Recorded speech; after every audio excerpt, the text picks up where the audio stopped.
La RSE est un enjeu européen, c'est ce que l'on va découvrir tout de suite avec mes invités. Frédérique Lelouch, bonjour, bienvenue. Bonjour. Vous êtes présidente de la plateforme RSE, responsable RSE et gouvernance d'entreprise à la CFDT. À vos côtés, Sandrine Cadic, bonjour. Bonjour. Chef de projet plateforme RSE, c'est quoi cette plateforme? Expliquez-moi. La plateforme RSE, c'est une instance de concertation qui a été créée en 2013, qui est placée auprès de France Stratégie et qui fait partie des services du Premier ministre. Elle rassemble 50 membres, organisés en 5 pôles. On a le pôle des organisations syndicales, le pôle des organisations du pôle économique, le pôle des organisations de la société civile, les institutions et les chercheurs-développeurs. Okay. Donc, on produit des avis, soit par auto-saisine, soit on est saisi par le gouvernement. Peut-être pour vous donner une idée, oui. On a travaillé récemment sur l'enjeu du handicap, l'enjeu de l'égalité femmes-hommes à l'international, sur les labels RSE, sur le numérique responsable. Et plus récemment, on a été saisi par le gouvernement sur la problématique des aidants et sur la problématique de l'affichage social des produits et des services. Oui, les aidants, on était dans l'actualité de la semaine passée. Ça veut dire quoi? Ça veut dire que vous êtes un organisme de réflexion et de proposition, vous essayez de déboucher sur du concret, Absolument, sur de l'action. C'est exactement ça. La force de notre institution, en fait, c'est de rassembler tous les acteurs de la RSE et on prend le temps d'analyser, on prend le temps de s'entourer des experts et de s'appuyer sur l'expertise de nos membres. Et ensuite, notre projet, c'est de produire des recommandations à l'adresse soit du gouvernement, soit des entreprises, avec l'idée de faire évoluer les pratiques et de faire évoluer les frontières de la RSE et la façon dont elle est mise en œuvre. Alors, on va parler de l'Europe. C'est vrai que la France prend la présidence du Conseil de l'Union européenne à partir du 1er janvier pour 6 mois. D'abord, c'est une opportunité politique, on ne va pas le nier, mais c'est aussi le moment de porter des ambitions. On parle du Green New Deal, d'un nouveau pacte vert. Qu'est-ce qu'il y a derrière ces termes? Alors, effectivement, il y a beaucoup d'actualités cette année en Europe. Il y a le Green Deal, il y a aussi la révision de la directive de reporting qui va s'appeler maintenant le reporting de soutenabilité. La directive en préparation sur le devoir de vigilance, un règlement sur la finance durable, sur la taxonomie verte et la taxonomie sociale. On va revenir là-dessus, ouais. Donc effectivement, il y a beaucoup d'actualités. Et nous, ce qui nous a semblé important, en fait, c'est de s'emparer de ces enjeux-là et de pouvoir avoir une parole commune à l'adresse de la présidence française. La France a toujours été pionnière en matière de RSE. On a la loi NRE, le Grenelle de l'environnement, la loi sur le devoir de vigilance. L'idée, c'est, à l'occasion de la présidence française, d'impulser une dynamique d'engagement très fort pour l'Europe pour les prochaines années.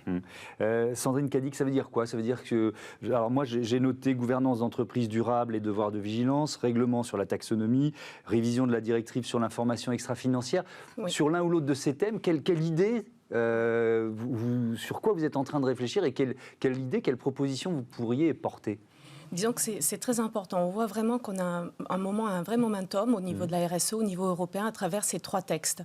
Il y avait un vrai besoin de comparabilité des données. Aujourd'hui, les entreprises produisent des données ESG, environnement, social et de gouvernance. Avec cette nouvelle directive, on va pouvoir mettre en place des normes, des standards de reporting pour permettre une meilleure comparabilité. Donc c'est un point important.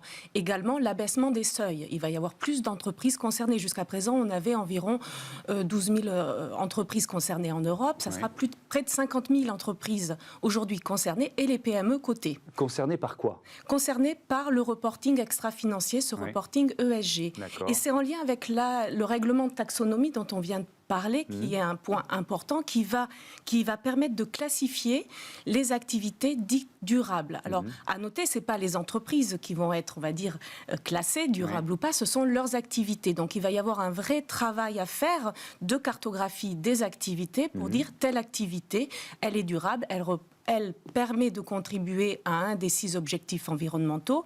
Alors, pour les dire brièvement, parce que ces 6 objectifs environnementaux sont importants, c'est l'atténuation du changement climatique, l'adaptation au changement climatique, l'utilisation des ressources, également la transition vers une économie circulaire, la préservation de la biodiversité et la prévention de la pollution. Bravo, parce que quand on se lance dans une énumération, en général, on en oublie un, vous en avez oublié aucun, vous êtes trop fort. Mais c'est important parce que l'idée est vraiment de pouvoir contribuer de manière substantielle à un de ces objectifs sans nuire aux 5 autres. Et oui, bien sûr. Donc ça, c'est vraiment important et ça va être un travail très important des entreprises à venir, en tout cas. Si je prends la gouvernance d'entreprises durables, je vais essayer d'être très concret. Par exemple, est-ce que vous êtes sur une réflexion autour de la féminisation, par exemple de la féminisation des CODIR? Est-ce que ça fait partie des recommandations, des axes de réflexion, ou alors peut-être qu'il y a d'autres éléments qui vous semblent plus importants, plus novateurs et sur lesquels vous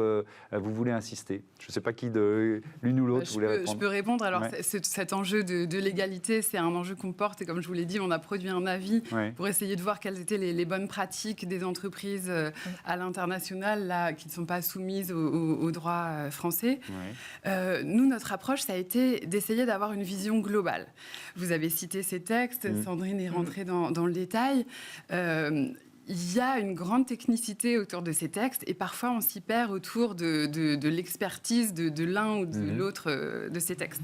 Nous, ce qu'on a essayé, c'était d'avoir une adresse globale, une pédagogie globale et une compréhension commune des grands enjeux pour avoir une approche de façon un peu transversale, quelles sont pour nous les grandes priorités de la présidence française et comment s'y prendre.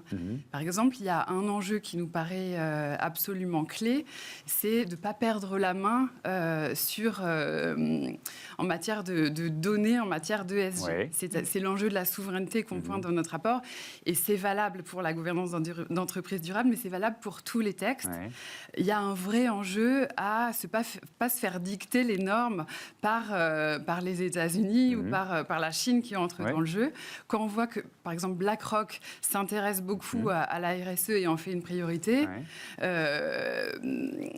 c'est aussi pour augmenter la valeur de l'action. Nous, on n'est pas dans cette logique de maximisation de la valeur actionnariale uniquement en Europe. Et donc, on veut affirmer un modèle européen qui correspond à notre histoire, qui correspond à nos valeurs.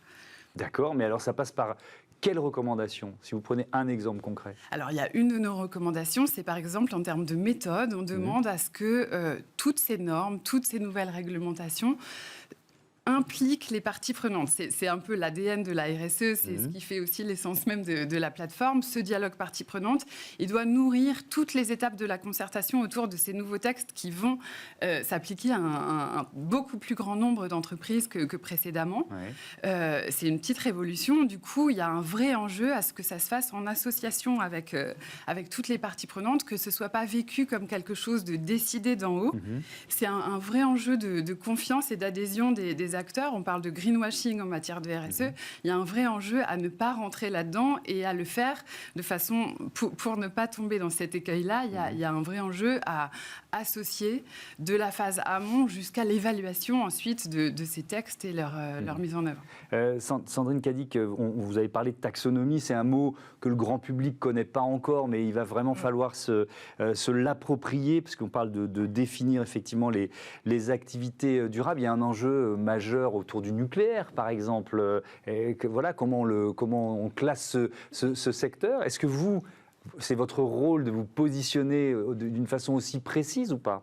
Alors, dans le cadre de nos travaux, nous ne nous sommes pas prononcés sur la question du nucléaire et du gaz. C'est vrai que c'est un enjeu très politique. On le voit, il y a un mouvement, même en Europe, entre pays européens à pousser ou non et à introduire ou non le nucléaire dans cette classification. Et pour l'instant, ça n'a pas été tranché. Ce n'est pas dans les actes délégués d'application de cet acte. Nous, dans nos travaux, nous avons travaillé en 2 temps. Nous avons fait un premier temps vraiment très pédagogique pour comprendre les textes, pour voir également les positions et comprendre les positions de chacun. On voit, il y a la question des seuils qui pose question. D'inclure les PME dans ces nouvelles directives va avoir un vrai impact. Donc, il y a aussi certaines inquiétudes portées par certains de nos membres. Dans un deuxième temps, nous avons, comme l'expliquait Frédéric, travaillé sur ce qui fait consensus. Et c'est vraiment l'ADN de la plateforme RSE, c'est de pousser d'une voit dans l'objectif de la présidence française les positions de la plateforme RSE. Donc sur le nucléaire, clairement, il nous faudrait, je pense, quelques mois de travail supplémentaires pour travailler sur ce sujet. Mais c'est évidemment une vraie question que l'on va suivre, nous, dans les mois à venir au niveau de la taxonomie. Alors si on fait un peu de pédagogie sur la taxonomie, pourquoi ça va influer sur l'avenir de nombreux secteurs économiques? Expliquez-nous ça. Alors, pour cette question, il faut bien comprendre l'objectif de la taxonomie, c'est d'orienter les flux financiers vers on va dire, une économie plus durable et vers les activités durables. Donc, à partir de là, c'est les acteurs financiers qui vont utiliser les informations données par les entreprises pour créer leur propre portefeuille d'actifs, par exemple, pour orienter. Donc, pour cela, et c'est toute cette articulation qu'il faut comprendre. C'est les données qui sont produites par les entreprises et ces données, elles doivent être solides, fiables, comparables. C'est pour ça qu'on parle d'une classification et d'un langage commun au niveau européen. Une fois que ces entreprises, elles ont dit telle ou telle activité est durable, par rapport à nos objectifs environnementaux, je peux dire la part de mon chiffre d'affaires qui est durable, la part de mon investissement. Ensuite, dans un deuxième temps, les acteurs financiers vont utiliser ces informations pour orienter les flux financiers. Mais ça peut aller plus loin, ça peut aller aussi vers les aides qu'on peut avoir pour accompagner certains secteurs. Donc c'est vrai, c'est un vrai enjeu. Pour l'instant, on a environ 80 activités listées, elles sont listées. Ça va évoluer. Merci beaucoup, merci à toutes les deux d'être venues présenter la plateforme RSE. On passe tout de suite à Smart Ideas, une start-up à l'honneur, un tout jeune créateur d'entreprise, vous allez voir.